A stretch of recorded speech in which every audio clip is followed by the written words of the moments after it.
அதில் பேர் சொல்கிறது அப்படின்னு சொன்னால் அந்த பேரை நாம் எப்படி நம்மளோட சம்மந்தப்படுத்தலாம் சொல்லிட்டு இருக்கோமோ அது மாதிரி இந்த லலிதா சகஸ்ரநாமத்தினுடைய ஆரம்பம் யாரு அப்படின்னு சொன்னால் லலிதா தன்னுடைய ஆக்ஞையினால வச்சின்யாதி வாக்தேவதையை குறித்து சொல்கிறான். என்னை பற்றி நீங்கள் சொல்லுங்கோ, இப்படி சொல்லுங்கோ அப்படின்னு அவ சொல்றான். அப்படி சொன்னதுதான், அப்படி சொல்லப்பட்டதுதான் இப்ப நம்ம வாசிக்கிறோம். இப்ப லலிதா என்ன சொல்லிட்டா அப்படின்னா தன்னை பத்தி சொல்லுங்க தானே சொல்லிட்டான். அவ சொல்றதுக்கும் நம்ம சொல்றதுக்கும் என்ன வித்தியாசம்னா, நான் காலம்பரை ஒண்ணு பேசுவேன், மத்தியானம் ஒண்ணு பேசுவேன், சாயந்தரம் ஒண்ணு பேசுவேன். அப்ப நான் எப்படி உண்மை பேசுவேன்னு பார்த்தோங்க. காலம்பரை ஒண்ணு, மத்தியானம் ஒண்ணு, சாயந்தரம் ஒண்ணு பேசுவேன். அந்த மாதிரி அம்பாளுக்கு பேசுறது. அம்பாளுடைய வாக்கு சத்திய வாக்கு. ஒரு முறைதான் பேசுவா. அவன் என்ன சொல்றாளோ அப்படியே படிக்கும், அப்படியே படிச்சிடும், தலைகீழே இருந்தாலும் படிக்கும். அப்ப தன்னுடைய வாக்கை தன்னாவே சொல்லிட்டு என்னுடைய நாமத்தை என்னுடைய பெயரை நீங்கள் சொல்லுங்கள் என்று சொன்னால் அப்ப அதுக்கு அவளே என்ன பண்ணியிருக்கா, கையெழுத்து போட்டிருக்கா, அப்ரூவல் கொடுத்துருக்கா. அவன் பிடிச்சிட்டானே, நான் உன் பேரை சொல்றேன், நீ எனக்கு பதில் சொல்ல. நீங்களே பிடிக்கணும். சும்மா வெள்ளையில போட்டாங்க பயப்படாதீங்க. அப்பா ஜட்டிலாம் திட்டி வர மாட்டான்.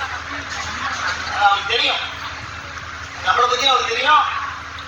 அதனால அவங்கள பத்தி நமக்கு தெரியாதுப்பா. அதோட நம்மளை பத்தி அவருக்கு தெரியும். அதெல்லாம் திரும்பியும் பொறுக்கல. என்ன காரணம்னா அதெல்லாம் போட்டு ரொம்ப தெளிவா சொல்றாரு. மொழிக்கும் நினைவுக்கும் எட்டாத நின் திருமூர்த்தி. நல்லா கவனிங்க.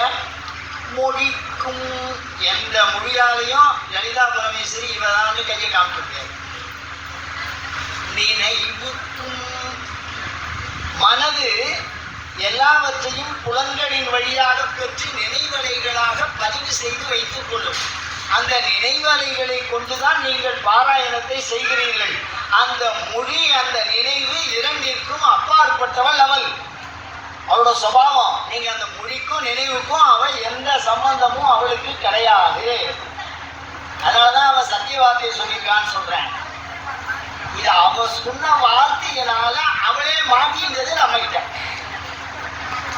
தப்பித்தவழி இந்த மக்களுக்கெல்லாம் சேமத்தை பண்ணணும் கருணையினால, நல்ல ஞாபகம், கருணையினால எப்போ சொல்லிட்டா.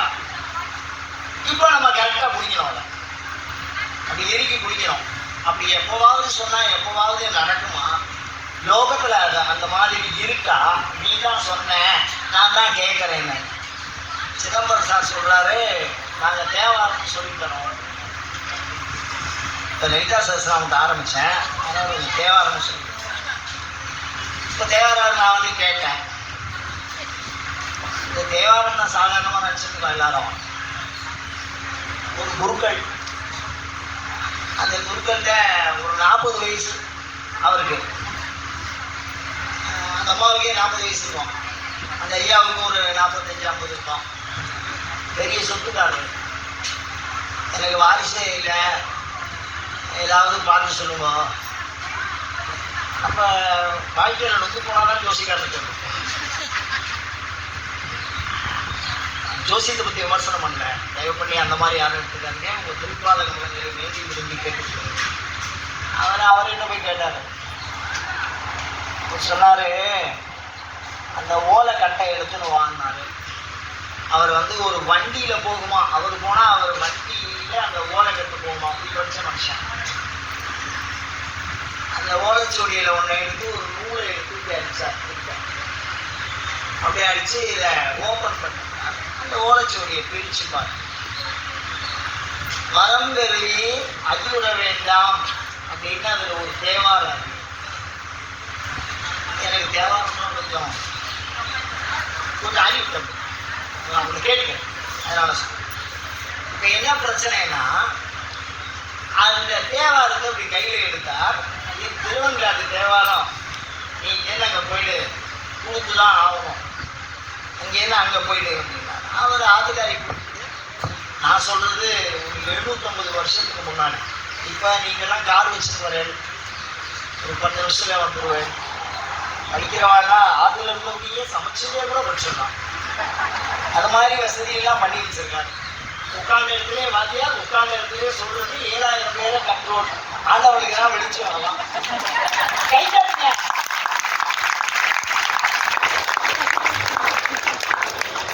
அது மாதிரி அவர் அந்த காலத்தில் அப்படி இல்லை. வண்டி கேட்டு நம்ம திருவெண்காட்டுக்கு வந்திருக்காரு. அங்கேயே திருவெண்காட்டுக்கு வண்டி கேட்டு வரணும்னா அந்த காலத்துல எல்லாம் தடியால் இருக்கணும், அடிச்சு புடிக்கணுமா, எல்லாத்தையும் தடியாலாம் இருக்கணும், ஒரு பெரிய மராசலா இருக்கணும். அந்த மாதிரி வண்டி கட்டி நீங்க வந்து தங்குறாரு. இப்போ சாமி சொன்னாரு, இவருக்கு இந்த பிறவியில குழந்தையே கிடையாது, அவன் மகா பாவி. பூர்வத்தில் மகா பாவத்தை பண்ணிட்டு இந்த பிறவியில வந்திருக்கான். இந்த பிறவியில குழந்தையே கிடையாது. அவனுக்கு எப்படி குழந்தையை கொடுக்குறது? அவரோட சிக்கல். யாரோட சிக்கல்? பரமசிவனோட சிக்கல். அவர் சொன்னார் சொப்பனத்துல, ஞானசம்பந்தன் வந்து பாடிட்டு போயிட்டான், நாளைக்கு சொல்லலைன்னா என்னை திட்டுவான், நான் வேற அவனை பையன் சொல்லிவிட்டேன், எனதுரை தனதுரையாக நான் சொன்னேன்னு சொல்லி அப்பா கிட்டேம்மா. அந்த மாதிரி நான் சொல்லிட்டேன், நாளைக்கு எனக்கு கெட்ட பேர் வரும், அதனால ஒரு வாரிசா நான் தரேன்னு எப்ப சொல்றாருன்னா, ஞானசம்பந்தர் வாழ்ந்தது 7ஆம் நூற்றாண்டு, மெய்கண்ட சிவம் பிறந்தது 14ஆம் நூற்றாண்டு. நல்ல ஞாபகம் வச்சுங்க. இந்த 700 வருஷம் கழிச்சு யாரோ ஒருத்தன் பாடிட்டு போனதை மறந்துடக்கூடாது. அவன் பாடி இருக்கான், நான் பிள்ளைய தரேன்னு சொன்ன சாமி செய்யும். மறந்துடுமாங்க? அடுத்து உங்களுக்கு வார்த்தை மறந்துடுமா? அப்ப இந்த அம்மா மறந்துடுவாளா? நிப்பாட்டிக்கணுமா அவளை? இந்த மாதிரி தூளை கட்டிக்கிட்டோம், அப்பதான் அடைங்குவான். உட்கார் கொஞ்சம் உட்கார் அப்படின்னு சொல்ல. ஏன்னா அவன் அந்த வார்த்தை அப்படியே பழிக்கும், அப்படியே பழிக்கும். நீங்க ஒன்றும் அதுல எல்லா அளவுக்கும் சந்தேகப்பட வேண்டாம். ஏன்னா 40 வயசுக்கு மேலே யாருக்குமே குழந்தை பிறக்காது. உங்க எல்லாருக்கும் தெரியும், நம்மளாம் தாய்மார்களா இருக்கும், அதுக்கு வாய்ப்பே இல்லைன்னு. அதுதான் வாய்ப்பே இல்லைங்கிறாரு. அதை கொடுத்தாரு. அவர் தான் மெய்கண்ட சிவம், சிவஞான போதத்தினுடைய முதல் ஞானி, மகாகுரு. எதுக்கு இதை சொல்றேன் அப்படின்னா, 700 வருஷம் கழிச்சு அவர் வாக்கை பழிக்க வைக்கிறார். ஞானசம்பந்தர் சொன்ன வாக்கே பலிக்கிறதுனா சாட்சாத் அம்பாள் சொல்லியிருக்கா, எப்படி பலிக்காம இருக்கும்? உங்க வாக்கை காட்டில் எப்படி வாங்காம இருப்பா? எந்த மூலையில் நின்று திட்டினாலும் பரவாயில்ல, என்னை திட்டினாலும் கரெக்டா ஞாபகம் வச்சுக்கணும். ஏன்னா நீங்க முறைக்கிற மாதிரியே இருக்கு எனக்கு சில நேரம். அதனால அவளை கரெக்டா ஞாபகம் வச்சுக்கணும். எனக்கு சொன்னா கரெக்டா நோட் பண்ண முடியும். அந்த மாதிரி அம்பாள் வந்து அம்பாளுக்கு திட்டுறதுலாம் யோசிக்காருங்க, தாராளமா திட்டுவேன். நான் வந்து ஒன்னதான் கும்பிடுறேன், நன்றே உனக்கு அதிராம அம்பாளை வந்து கேட்கிறாரு, காலம்புற வரைன்னு சொன்னேன், நிலவ தரைன்னு சொன்னேன், நான் மாட்டுக்கு மேலே ஏறி முடி மேலே நிற்கிறேன், 50 பாட்டி கீழே உண்டா செத்து போயிடும்டி மகாபாவி, உன்னை மேலே ஏறி நிற்கிறேன். நான் எப்பொழுது வருத்தம் இருந்திருக்கும், எப்பொழுது பயம் இருந்திருக்கும். நன்றே உனக்கு, உன் கௌரவத்துக்கு இது அழகா? சொன்ன வார்த்தையை கவர மாட்டியா அப்படின்னு கேட்கிறார். அந்த மாதிரிலாம் கேட்கிற லெவலுக்கு லலிதா பரமேஸ்வரி நம்மளை விடுறது இல்லை, அவருக்கு தெரியும். அதனால உடனடியாக நம்ம விட்டுருவோம். அது மாதிரி ஞாபகம். அவளுக்கு என்ன விஷயம்னா, அருள் அதிகம், அதை வாங்கிக்கிறது தான் ஆள் இல்லை. என்னது? அருள் அதிகம். அவ யாருக்கும் தடை பண்ணலாம் அகராதியிலே இல்லை. சிவன் ரொம்ப நல்லவர். யாரும் என்ன திட்டாதீங்க, சைவர்கள் ரொம்ப நல்லவர். இங்கேருந்து ஒரு கிழமை பாவம், அவனுக்கு 71 வயசு ஆகும், முட்டியால் நடந்து கைலாசத்துக்கு போனான். நம்மள மாதிரி ஃப்ளைட்டில் போய் இறங்கல, டிக்கெட் வாங்கிட்டு அப்படியே அங்கேருந்து அங்கே போய் அப்படியே அப்படி இறங்கி அப்படி கைலாசம் அப்படின்னாங்க. செத்து இருக்கான், முட்டியால ஊர்ந்து இருக்கான். பரமசிவனுக்கு கருணை. இந்த குட்டையில மானசர் வரைக்கும் போயிட்டு, நீங்க அப்படியே கிளம்பி திருவிழாத்துக்கு போங்க, ஆத்துவாசல் கண்டாச்சு, கொடுக்கறதுக்கு துப்பு இல்லை, திருவிழாத்துக்கு போகணுமா, யாரும் சுவடுபடாமல் ஐயா அடைகின்றவாறு. நான் தப்பா பேசுறேன்னு நினைக்காதீங்க, புரிய வைக்க முயற்சி பண்றேன். அது எங்க அப்பா, இது ஆத்தா. அதனால நம்ம அங்க போய் அனுகிரகம் வாங்கணுங்கிற அவசியம் இல்லை. வந்து என் முன் நிற்கவே அதான் பண்ண சொல்ற வந்து என்னது வந்து கூப்பிடல நான் எடுத்து நீ வா நீ எடுத்து நான் இங்கே வருது என்னால முடியாது. எனக்கு 5 நிமிஷத்துல சென்னை புத்தி ரணவாதமா இருக்கு. ஆத்துக்கார் ஒரு பக்கம் போடுங்க, புள்ள ஒரு பக்கம் போடுங்க, மாமியார் ஒரு பக்கம் போடுங்க, மாப்பிள்ளார் ஒரு பக்கம் போடுங்க. நான் எப்படி ஒண்ணா நினைப்பேன்? வா வீட்டுக்குள்ள வேலை எடுத்து வந்து என் முன் நிற்கவே. அதுதான் அபிராமிப்பட்டனுடைய சிறப்பு. லலிதாசகஸ்ரநாமத்தினுடைய சிறப்பு என்னன்னா வந்து அருளக்கூடியது. யாருமே கை தட்ட மாட்டேங்கிறீங்க.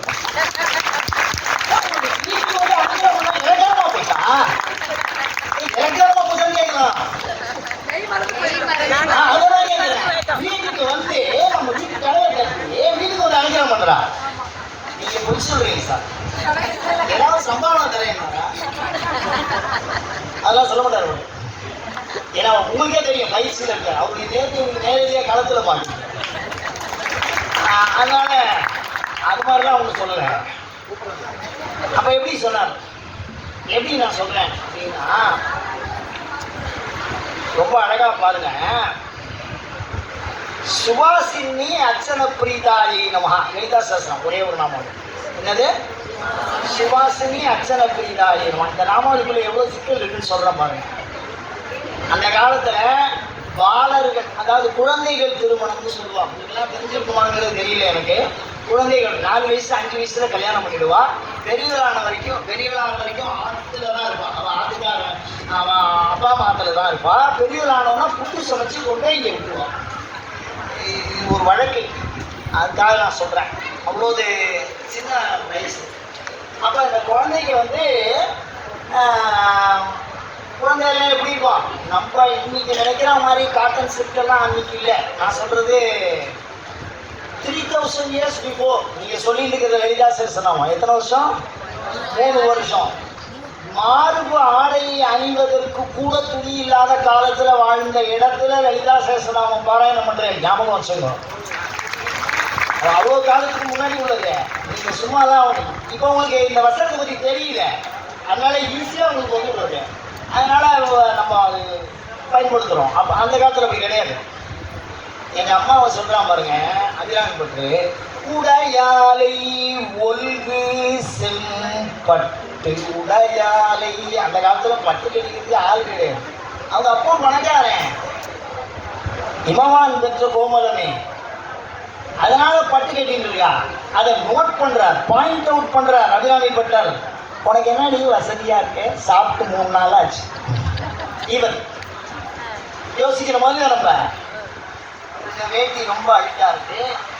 எங்க ஆத்துக்காரி ஒரு புடவை கூட எடுத்து கொடுத்து துப்புல எடுத்துட்டா. நீ பட்டு புடவை கட்டிட்டு இருக்க. உடையாலை ஒழுங்கு செம்பட்டு உடையாலை.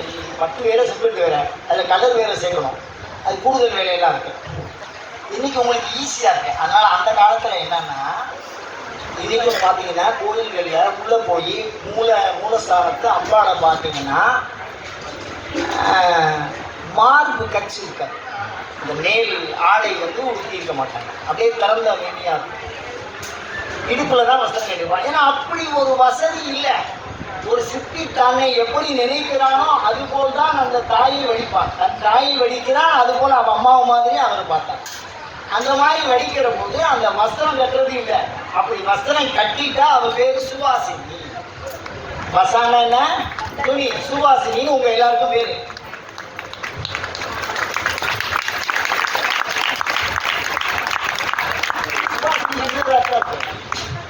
வெறும் சுவாசினின்னு சொல்ல மாட்டா. பதி புத்திரவதி யுக்தா சுவாசினி.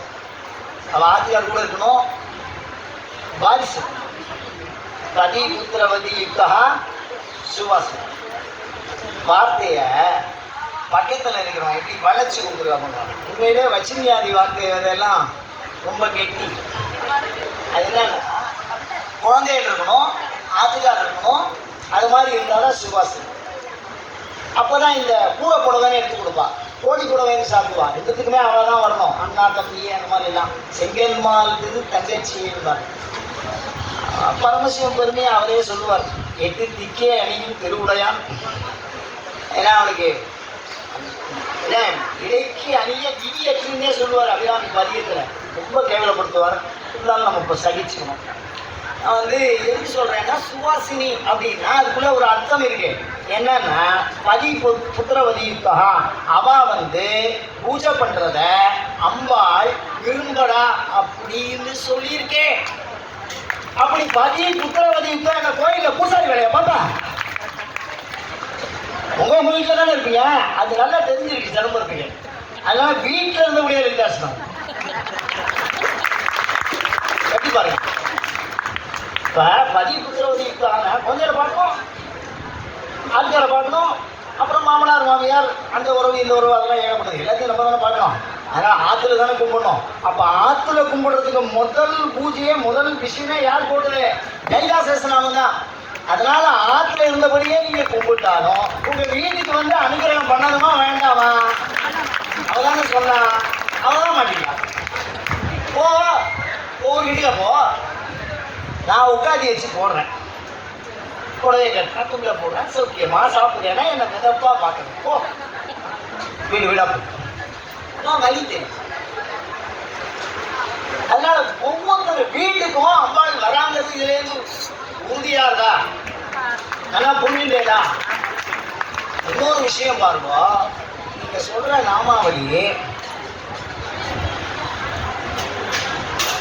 எல்லாருக்கும் சின்ன சந்தேகம். இப்போ சொல்றது சரிதானா? எனக்கே தான் அடிக்கடி வரும்னு வச்சுக்கோங்க. ஒரு பயம்தான், சரியா சொல்றோமா தப்பா சொல்றோமா, ஏதாவது தப்பா போயிடுமா பலனு. அதனால் சொல்றாரு, சொல் அவமாயினும் நின் திருநாமங்கள் தோத்திரமே. நாமங்கள்னு சொன்னார். நீங்க தோத்திரங்கிறது பின்னாடி சேர்த்து சொல்லி அதுக்கு ஒரு பேர் வச்சிருக்கீங்க. பூவை தனித்தனியா வச்சா அது தனி பூ, ஒன்னா கட்டினா அது மாலை. ஒத்துக்கிறடா இல்லையா? அப்ப நாமங்கிறது தனித்தனி பேரு. நின் திரு நாமங்கள் தோத்திரமேன்னு சொல்லிட்டார். சொல் அவமாயிரும். என்னை பெற்ற தாயார் இருக்காங்க, அவளை நான் வந்து பேர் சொல்லி கூப்பிட முடியாது, அம்மான்னு கூப்பிடுறேன். அப்படி கூப்பிட்டா இல்லை நான் வேகமாக கத்துறேன், எங்கள் அம்மா வந்து இலக்கிய பிள்ளையோட நீ நிச்சயம் சொல்லி கூப்பிடல, நான் வந்து அனுகிரகம் பண்ண மாட்டேன் அப்படின்னு சாப்பாடு எடுத்துன்னு வராமல் விட்டுருவாளா? கேட்கறதுக்கு பதில் சொல்லுங்க. சாப்பாடு எடுத்துன்னு வராமல் விட்டுருவாளா? அப்ப எப்படி கூப்பிட்டாலும் கூப்பிட்டு தானே ஆகணும். அப்ப அம்மாங்கிற வார்த்தை. அதனாலதான் முதல்ல மாதான்னு போட்டான். என் அம்மாவை எப்படி வேணாலும் கூப்பிடலாம், வேகமா கூப்பிட்டு, மெதுவா கூப்பிட்டு, இந்தியில கூப்பிட்டு, தமிழ் கூப்பிட்டு, தெலுங்குல கூப்பிட்டு, எப்படி கூப்பிட்டாலும் அம்மா தான். காக்கா கூப்பிடுங்க, அது அம்மாவை கூட்டிகிட்டு வருது. நான் சாப்பாடு வைக்கும்போது 4 பேரை வச்சுட்டு என்ன முறைக்கு ஒரு ஸ்டைலா வேற பாக்குது. அது அம்மாவை எப்படி கூப்பிடும்? காக்கான்னு தான் கூப்பிடும். இலக்கிய பள்ளியோட கூப்பிடும் ஏற்ற இறக்கத்தோட. ஆனா அம்மாவை கூப்பிடுறதுக்கு பெருசா சொர சிந்தனை எல்லாம் ஒண்ணு என்ன தேவையில்லை. பேரை சொல்லி கூப்பிடுறதுக்கு ஒன்றும் சொர சிந்தனை தேவையில்லை. பேரு நீ தான் எழுதி போட்டு கொடுத்த, நான் கொடுக்கல. இல்லை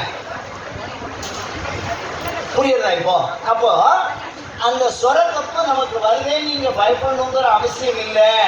ஆனா என்ன வேணும்னா, எந்த இடத்துல நாம எல்லாரும் தோத்து போயிடுறோம். நான் வந்து 5 வருஷமா லலிதா சகஸ்ரநாமம் சொல்றேன், ஒரு சின்ன டெவலப்மெண்ட் கூட இல்லை. எப்படி?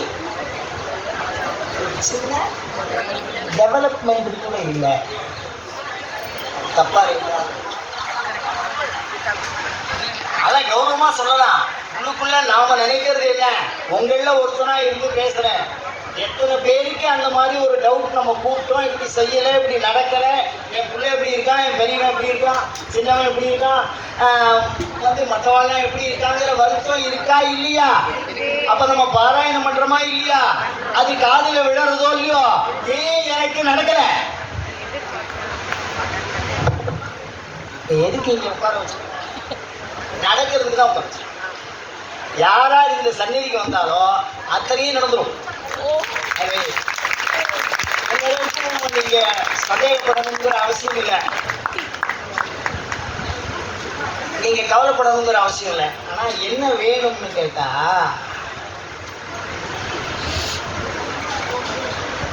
எனக்கு எங்க அம்மாவை கூப்பிடும்போது அம்மா அப்படின்னா வரேன்டா எங்கேருந்து அம்மானு கூப்பிட்டா எங்க அம்மா என்ன சொல்லுதான் இந்த வரேன்டா அப்படிதானே அங்கேருந்து குரல் வருது அப்படிதானே அப்போ நமக்கு அந்த சந்தேகம் வரல இங்கே நீ அம்மானு கூப்பிட்டா அங்கேருந்து குரல் வரல அதானே உங்களுக்கு என்ன கஷ்டம் ஒரு தடவை அம்மானு கூப்பிடுறேன் அவ ஏத்துக்கலான்னு தெரியல ஏத்துக்கலான்னு தெரியல ஆமான்னு தெரியல உண்டு நீர் இல்லை இல்லையே நான் சொல்லல தேவார கிளாஸ் சொல்லு நீர் இல்லை உங்க இருக்குன்னு சொல்லு நான் நேரத்தில் பார்த்துக்கிறேன் இல்லைன்னு சொல்லு கேட்கலாம்ல அந்த மாதிரி அந்த குரலை நம்ம கேட்கணும் அது பேசலாம் அப்படியாட்டி பேசுற மாதிரி தெரியுது ஒரு கவலை ஒரு வருத்தம் ஏன்னா நம்மள மாதிரி 4 பேர் வந்திருந்தா நமக்கு சப்போர்ட்டுக்கு வந்துடுவான் இவாளுக்கெல்லாம் பார்த்துருக்கான் அவளுக்கெல்லாம் கேட்டிருக்கோம் அபிராமி பட்டதுக்கு மாத்திரம் கேட்கும் அதுதான் எனக்கு பல்வேறுகளில் பொறாமையாக இருக்கும் இந்த அபிராமி பட்டர் நங்கு குத்தலாமான்னு தோணும் அவனுக்கு மொத்தமாக செய்யும் அவனுக்கு மட்டும் செஞ்சுருவான் எல்லாம் பாலையும் தேனையும் பாகையும் போடும் பனிமொழியே அழகா பேசுறாரு பாருங்க அம்பாள் பேசுறது பால் மாதிரி இருக்கான் தேன் மாதிரி இருக்கான் கேட்டுட்டே இருக்கணும் போல இருக்கான் பாலையும் தேனையும் பாகையும் போடும் பனிமொழியே கேட்கணுமா சொல்லிக்க பாடுற புருஷம் என்னைக்காவது அபிராமியோ அபிராமிட்டோ தனியாக மாட்டினா நம்ம தனியாக வச்சு நான் ஒரு குறிக்கோளம் இருக்கேன் அதில் ஒன்றும் சந்தேகம்லாம் இல்லை அதுக்கு அடுத்தது பாருங்க அவள் பேசுறது கேட்குது அதுக்கு 2வது சொல்ல பாருங்க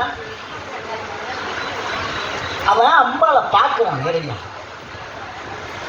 ஒழுங்கு செம்பட்டு கூட கட்டி இருக்கிற பட்டெல்லாம் அவனுக்கு என்ன தெரியுது தெளிவா தெரியுது நமக்கு அது என்ன புரிய மாட்டேங்குது தெரியல ஏன் தெரியல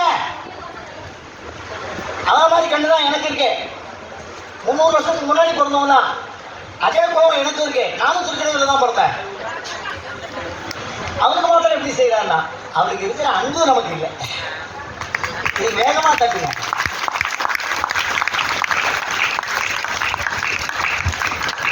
சரி அந்த அன்பு எப்படி வரும் எனக்கு ஒரு சின்ன சந்தேகம் அன்பெல்லாம் வர வைக்க எப்படி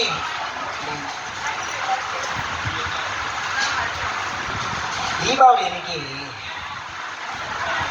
எல்லாத்துல வேட்டி துண்டு எல்லாம் இருக்கும் தம்பி இருக்கான் தம்பிக்கு பேண்ட் செட்டு தங்க இருக்கா அவளுக்கு புடவை எல்லாரும் எடுத்தோம் கூடவே நம்ம மாத்திரம் அம்பாலும் ஊற்றி இருக்காளே அப்படின்னு யாராவது ஒரு பட்டு புடவை எக்ஸ்ட்ரா எடுத்துருக்கீங்களா அப்படியே கையை தூக்கி சொல்லுவோம் கையை தூக்கி சொல்லுவான் யாராவது ஒரு பட்டு புடவை எக்ஸ்ட்ரா எனக்கு வந்து கோயிலுக்கு கொடுக்கறது இல்லை என் வீட்டு ஃபங்க்ஷன் கோயிலுக்கு பட்டு வாங்கி கொடுத்தது நான் சொல்லலை எங்கள் ஆத்துல அவள் இருக்கா அவளுக்கு ஒரு பட்டு புடவை சேர்த்து என்ன எடுக்கணும்னு எடுத்துருக்கல யாராவது கையை தூக்கி சொல்லுவாங்க ஒன்றும் பயப்பட வேண்டாம் நம்ம எல்லாருமே அப்படி எடுத்துருந்தா அம்மா அதில் இருக்கா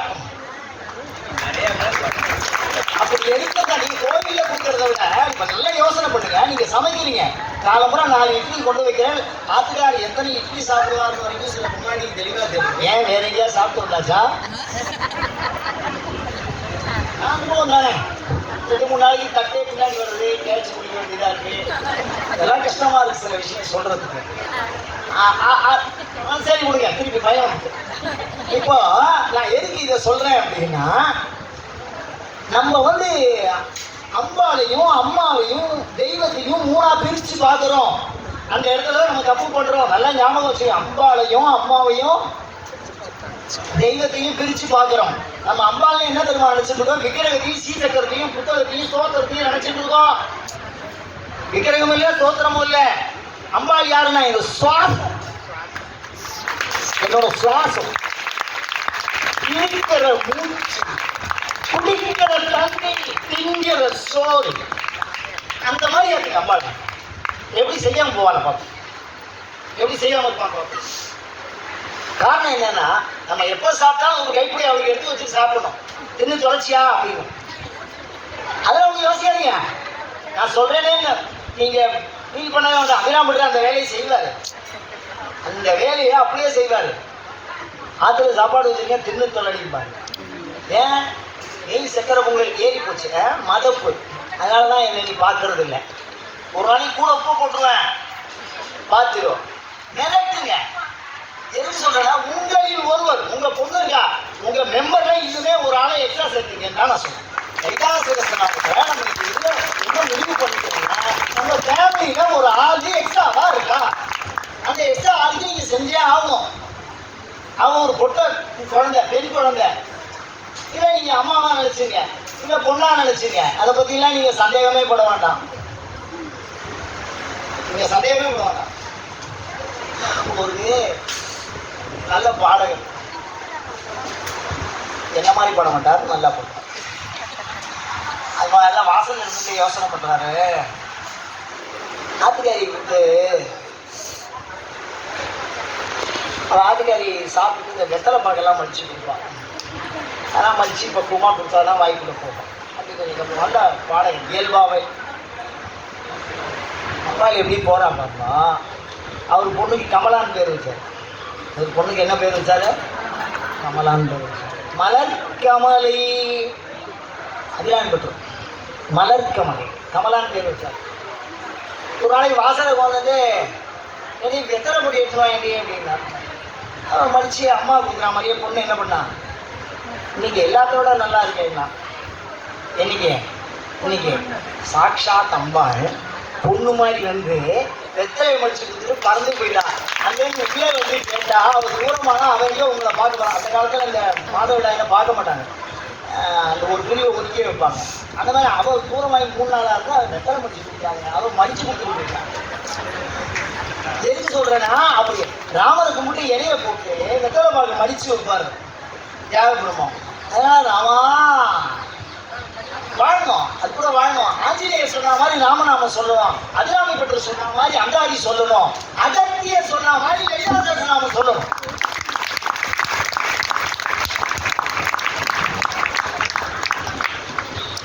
ஆமா அகத்தியர் சொல்லுவாங்க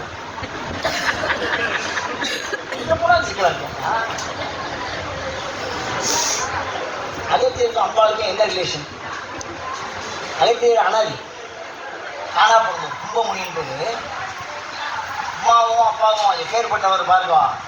அங்கே கல்யாணம் நடக்கிறது, அது ஒரு பக்கமாக கைலாசம் சாயறது. நீங்கள் இந்த பக்கம் போனால் சமஸ்த தேவதா சுரூபம். அவர் சமஸ்த தேவதா சுரூபம். அங்கே இருக்கிற அத்தனை பேரும் அங்கே ஒரு தட்டில் நிற்கிறான், இவன் ஒரு தட்டில் நின்னா. அப்போ அகத்தியர் சொன்ன லலிதா சஸ்திரம் எப்படி இருக்குன்னு நீங்கள் யோசிக்கணும்.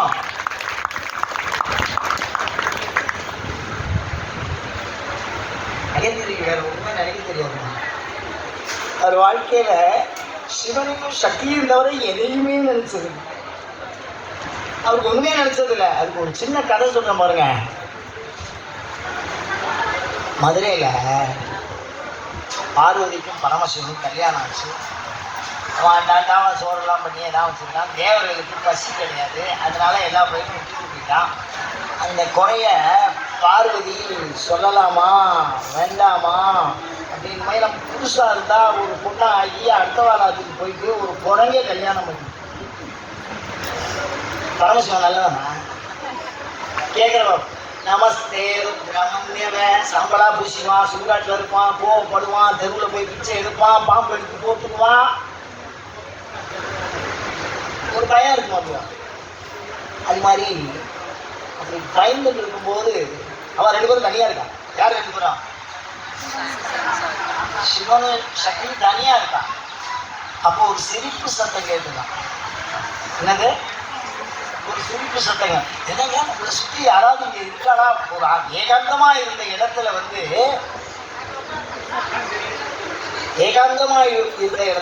யாராவது சிரிப்பு சத்தம் கேட்டால் ஒரு சுரம் இருக்காது மனுஷனுக்கு. ஆத்துக்காரன் முன்னாடி தனியாக இருக்கான். விளைவெடுத்து பேருக்கு போயிட்டு அம்பாள் பயப்படாதீங்க, அகத்தியனுடைய இதயத்திலே இருக்கிறோம்னா. சொன்ன அகத்தியர் பின்னாடி இருக்கிற அகத்தியர் அம்பாள் என்ன நினைக்கிறா, சுவாமி என்ன நினைக்கிறா அப்படின்னு அம்பாளுடைய நினைவையும் தன்னினைவையும் ஒன்றாக ஆக்கியவன் அகத்தியன். அப்பேற்பட்ட அகத்தியர் சொன்ன லலிதா சஹஸ்ரநாமம், அகத்தியருக்கு லலிதா சஹஸ்ரநாமம் சொல்லியிருக்கார். ஐகிரீகர் சொன்னதே அதுக்கப்புறம் தான் திருச்செடியெல்லாம் வருது. பிரம்மாண்ட புராணத்துல இதை பற்றி மிக தெளிவா வருது. எதுக்கு சொல்றேன்னா, அம்பாளுடைய சிந்தனையை சொல்ல தெரிந்தவன், அம்பாள் என்ன நினைக்கிறாங்கிறது சொல்றவன். அவன் சொன்னது தப்பாகுமா? லோபமுத்ராட்சிதாயிரமா, அவனை பத்தி நாமாவில் அவன் பொன்னாடி பத்தி நாமாவில் இருந்தான். லோபமுத்ராட்சிதாயிரமா இயற்கையுடைய மனைவி. எதுக்கு சொல்றேன்னா, அம்பாள் ஒரு பெண், ஒரு பெண்ணுக்கு உண்டான அத்துணை கஷ்டங்களையும் அவள் அறிவாள்.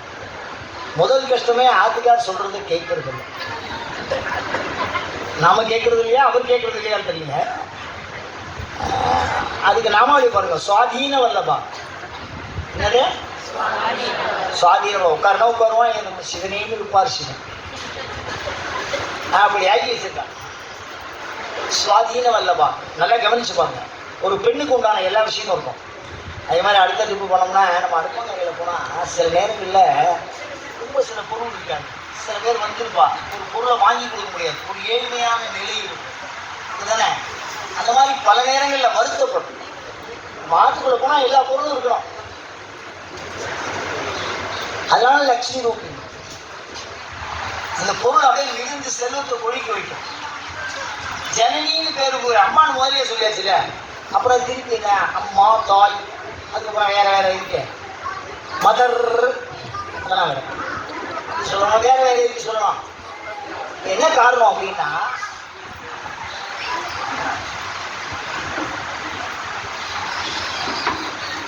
ஒரு பெண் எவ்வளவு கஷ்டப்படுவா. ஆத்துக்கார் கூட என்ன கஷ்டம், பையன் கூட என்ன கஷ்டம், மாமனார் மாமியார் கூட என்ன கஷ்டம், இந்த சமூகத்தோட என்ன கஷ்டம், அவருடைய கற்பை காத்துக்கிறதுல என்னென்ன கஷ்டம், எவ்வளோ பிரச்சனை இருக்கு தெரியுமா ஒரு பொம்மநாட்டுக்கு. இவ்வளவு பிரச்சனை இருக்கு. இந்த அத்தனை பிரச்சனையும் லலிதா சஹஸ்ரநாமத்தை பொருளோடு ஆராய்ச்சி பண்ணேன்னா, ஒரு பெண் கருவிலே உற்பத்தியாவது முதல் கைலாச பதவியை அடைவது வரை, நல்ல திருமணம், குழந்தை, குட்டி, பார்வதி வரைக்கும் அந்த சொல்றா லலிதா சஹஸ்ரநாமம் எவ்வளவு சிறப்பு பாருங்க.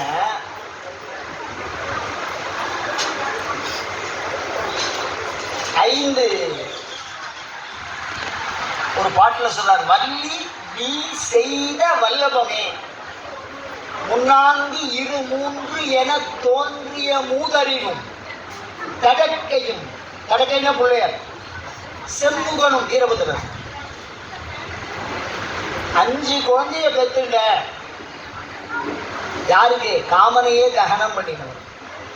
காமனையே தகனம் பண்ணி கொண்டாட்டினாலே 6 அடி தள்ளி நில்லு அப்படின்னு சொல்ற சன்னியாசியர். அவருக்கு எத்தனை புள்ள? 5 புள்ள. யோசிச்சுக்காங்க. அப்ப சாமர்த்தியம் யாருக்கு இருக்கு? வள்ளி நீ செய்த வல்லபமே. அப்ப லலிதா சஹஸ்ரநாமம் என்ன சொல்றது அப்படின்னா, முழுக்க முழுக்க பெண் சமுதாயம், பெண்ணியம்னு சொல்றாரு. அவளுடைய முன்னேற்றம், அவளுடைய விஷயம் இதெல்லாம் இன்னைக்கு ஏற்பட்டது இல்லை. 3000 வருஷத்துக்கு முன்னாடியே அகத்தியர் சொல்லி வச்சிருக்காரு. பெண்ணுக்குண்டான அனைத்து பிரச்சனையும், அந்த எல்லா பிரச்சனையும், அதான் ஜனனி புத்திரம் குழந்தை இல்லைன்னா தீட்டி எடுத்துக்குவோம். மாமியார் மாமனார்லாம் உள்ள வந்த நாள்லேருந்து அவஸ்தப்படுறேன் மாசத்துக்கு. அதெல்லாம் ரொம்ப வருத்தமா இருக்கும். நான் உள்ள வரதுலேயே நான் ரொம்ப கஷ்டப்பட்டு இருக்கேன் அப்படின்னு. அந்த மாதிரிலாம் கிடையாது. லலிதா சஹஸ்ரநாமத்தை யார் பாராயணம் பண்றாளோ, அதுவும் ஒரு பெண்மணி பாராயணம் பண்றாங்கன்னா அவங்களுக்கு அனைத்து விதமான நன்மையும் இருக்கு. நீங்க வேற ஸ்தோத்திரம், 2வது ஸ்தோத்திரமே வேண்டாம். லலிதா சஹஸ்ரநாமத்தை நீங்க படிக்கிறீங்கன்னா ஒரு பெண்ணுக்கு எந்த நிலையிலும் எந்த பாதுகாப்பா இருந்தாலும் சரி, யாராவது எதுக்குறா சண்டை போடுறா, உள்ளுக்குள்ளேயே சண்டை நடக்கும். அந்த மாதிரி சண்டையா இருக்கும், சொத்து பிரச்சனையா இருக்கும், எதுவா இருந்தாலும் இருக்கட்டும், அம்பாள் அது எல்லா அணிகளையும் தீர்த்து வைப்பா. அதனாலதான் அவளுக்கே சதாசிவ குடும்பினின்னு பேர் வச்சேன். அப்பாவை ஈர்த்து எப்படி மாட்டி விடுறான் பாருங்க. அவன் மொழிக்கும் நினைவுக்கும் எட்டாத மூர்த்தி. என்ன மாதிரி கொடுக்குறமனே அப்பதான் ஆட்சி ஆட்சி தெரியும். என்ன மாதிரி பார்க்கறது அப்பதான் கைது. என்ன மாதிரி துணிக்கும். என்னோட கஷ்டம் உங்களுக்கு வந்தாதான் நீ என்னோட கஷ்டத்தை என்ன பண்ணுவ? தீர்த்து வைப்ப. அதனாலதான் சதாசிவ குடும்பினின்னு பேர் போடுறான். நாம அவளை இழுத்து மாட்டி விடுறா பாருங்க. வச்சிங்க அது வார்த்தையை விட நம்மள மாதிரி ஆள் இழுத்து அப்படி கொக்கி அடிச்சு அந்த அம்பாள் அனுகிரகம் பண்ணியே ஆகணுங்கிற மாதிரி. அவன் குடுன்னு சொன்னா அவன் வந்து மூட்டையில் இருக்கிறத குடுந்தா பேச்சு கொடுத்துருவா போயிருக்கு. இதை வச்சுனே அது வாக்கு அவ்வளோ தூரம் அவ்வளோ அழகாக சொல்லியிருக்கான். அதுக்குள்ளே நீங்கள் போகணும். இந்த ராமாவளிக்குள்ளே நீங்கள் அதனுடைய பொருள் கொஞ்சம் கொஞ்சமாக நீங்கள் போகும்போது அது வந்து ஒரு பாம்பு கடித்த விஷம் மாதிரி.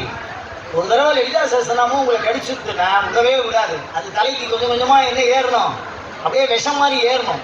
அப்போ அது வந்து அம்பாள்கிட்ட கொண்டு போய் விடும். இப்போ அம்பாள் யாரு, சகஸ்ரநாமம் யாரு அப்படின்னு கேட்குறேங்க. ஒரு உதாரணம் பாருங்க. எப்பொழுதுமே புக்காத்துக்கும் பிறந்தாத்துக்கும் சண்டை தான். ஆவாத்திரேந்தி வாத்துக்குவா வாத்திரேன் அது பார்வதி வரைக்கும் இருக்கு. லட்சயாகத்தில் அவன் ஆட்சியாருக்கு மாத்திரம் மரியாதை கொடுக்க மாட்டானா. அவன் ஊரில் எல்லாருக்கும் கொடுப்பானான், பாக்கி எல்லாரையும் யாருக்கு கொடுப்பானான். மாமனார் மாட்டு கொடுத்து சண்டையில கட்டின்ற என்ன கொண்டு பாவம். அதனால அந்த பிரச்சனையினால தன்னுடைய பிராணனை இந்த தக்ஷ யாகத்திலேயே விடுறான், பரித்தியாகம் பண்றான். தக்ஷ யஜ்ஞ விநாசினி நமஹ வருதா. யஜ்ஞம்னா நெருப்பு வேணும்.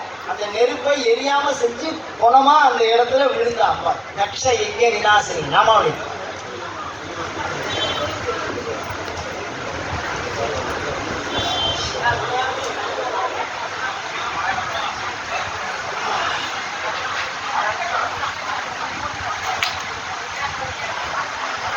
அப்ப என்னாச்சு, அந்த அக்னி எரியவே இல்லை.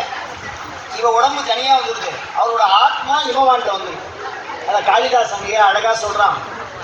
மேலேருந்து ஒரு வால் நட்சத்திரம் விடுற மாதிரி கீழே வந்து அழகா இமவான் பெற்ற கோமத மேம்பர் எல்லாம் இவருக்கு அப்படியே வந்துருக்கு. இப்ப அந்த உடம்ப பரமசிவ அன்பினாலே தோல்ல போட்டு தெரியலாம். சவம் தங்கு தோளானி தேவார கிளாஸ்ல இதெல்லாம் கேட்டு படிச்சீங்க. சவம் தங்கு தோளானி என்னது, பார்வதியினுடைய தோல். தோல் மேல சவத்தை போட்டு தெரியலாம். அன்பு இல்லாம மகாவிஷ்ணு பார்த்தார், இதே ஏன் அம்பா பிறந்ததுக்கு தெரியலாம் அப்படின்னு சக்கரத்தினால அதை துண்டு துண்டா வெட்டினார். அப்படி வெட்டினா 51 பதங்களாக எழுத்துக்களாக பிரிந்து ஆங்காங்கே விழுந்தது. அதுதான் சக்தி பீடம்னு பேர்.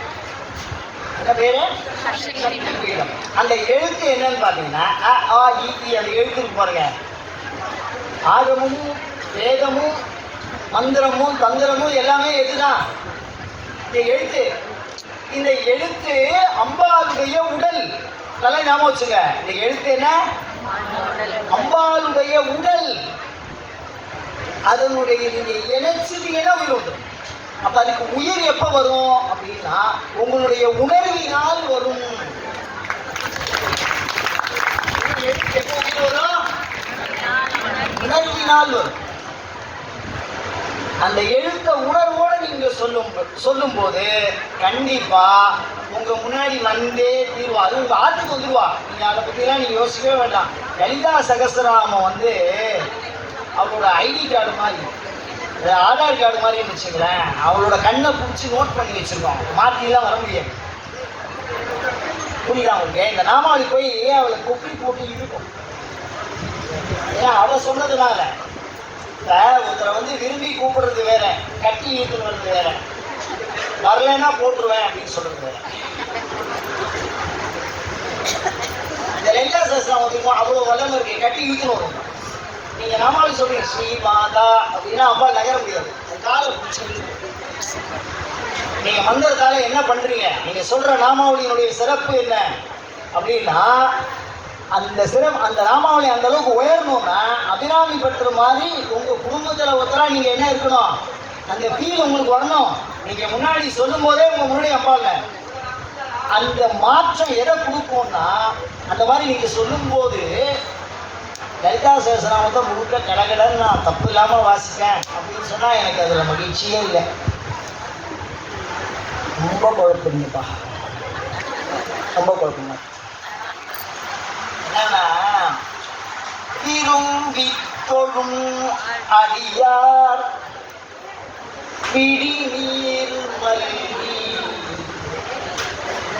மெய் உலகம் அருந்தி ததும்பிய ஆனந்தமாகி அறிவு இழந்து சுரும்பிற்கடி மொழி தடுமாறி மொழி தடுமாறு கவிதாசாம சொல்ல வராது. நல்லா ஞாபகம் வச்சுங்க. நான் எழுத்துப்பிழையை சொல்லவில்லை. மீண்டும் உங்களை தெளிவாக உங்கள் அனைவருடைய பாதார விந்தங்களையும் வணங்கி கேட்கிறேன். நான் எழுத்துப்பிழையை சொல்லவில்லை, உணர்வு பிழையை சொல்லுகிறேன். இந்த இடத்துல உணர்வுனால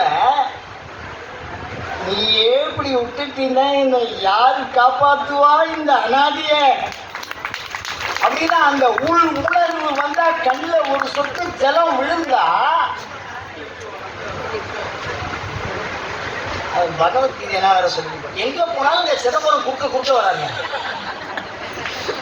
கைத்தங்கியன்னு ஒரு பெரிய ஆள், அதுக்கு வியாகரணம் இலக்கணம்லாம் பெருசா படிச்சிருவான். அவன் முன்னாடி தப்பாலாம் ஏதாவது படிச்சா கண்ணம்லாம் செபிச்சுடுவார்.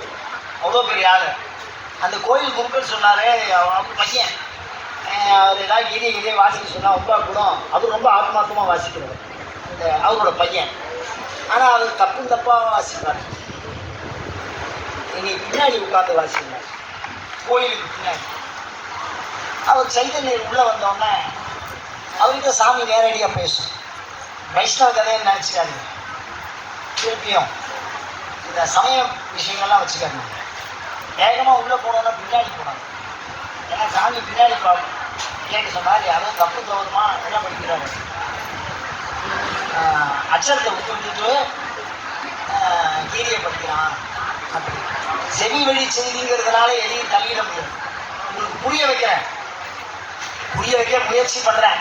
உள்ள இருக்கிறவங்க புரிய வச்சா உண்டு, வேற யாரும் ஒன்றும் பண்ண முடியாது. அதுக்கு பின்பக்கமா போய் அதுக்கு பின்னாடி இருந்து பார்க்குறான். பகவத்கீதையை வாசிக்கிறான். அப்படி வாசிக்கிறதுல 2 எழுத்து விடுறான், 4 எழுத்து வாசிக்கிறான், 2 எழுத்து விடுறான், 4 எழுத்து வாசிக்கிறான், மாறி மாறி. என்னடா அவன் தப்பா வாசிக்கிறான், பிரிண்டிங் மிஸ்டேக்கான பின்னணியிலேருந்து பார்க்கிறான். பார்த்தா சாட்சாத் கிருஷ்ணன் வாசிக்கிறத மறைக்கிறான். கிருஷ்ணன் தெரிகிற இடத்துல கீதை தெரியல, கீதை தெரிகிற இடத்துல கிருஷ்ணன் தெரியல. புரியுதா உங்களுக்கு? என்ன காரணம்? உணர்வுபூர்வமா வாசிக்கிறான். அதனால அங்க சாட்சாத் கிருஷ்ணனே வந்துட்டான். நான் நடாதுல இருக்கேன், நான் நடாதுல இருக்கேன். எல்லா வேலை இல்லை, எல்லா சேஷம் வேலை இல்லை. நீ உடனே கோயிலை கழிவு நான் மட்டும் மேகலாபுக்கு வரேன், டெய்லி வரேன், வண்டி எடுத்து வரேன், அதெல்லாம் உங்க சௌரியம். நம்மளால விஷயத்துக்கு போல உங்கள் லலிதா நாமாவளியை உங்கள் புத்தகத்தை நீங்கள் துரட்டுகிற போது அதுல யார் தெரியணும்? தெரியணும். உங்க கண்ணில் தண்ணி தானா வரணும். உங்களுடைய அனைத்து பிரச்சனைக்கான தீர்வு அவள் என்பதை நீங்கள் அறிய வேண்டும்.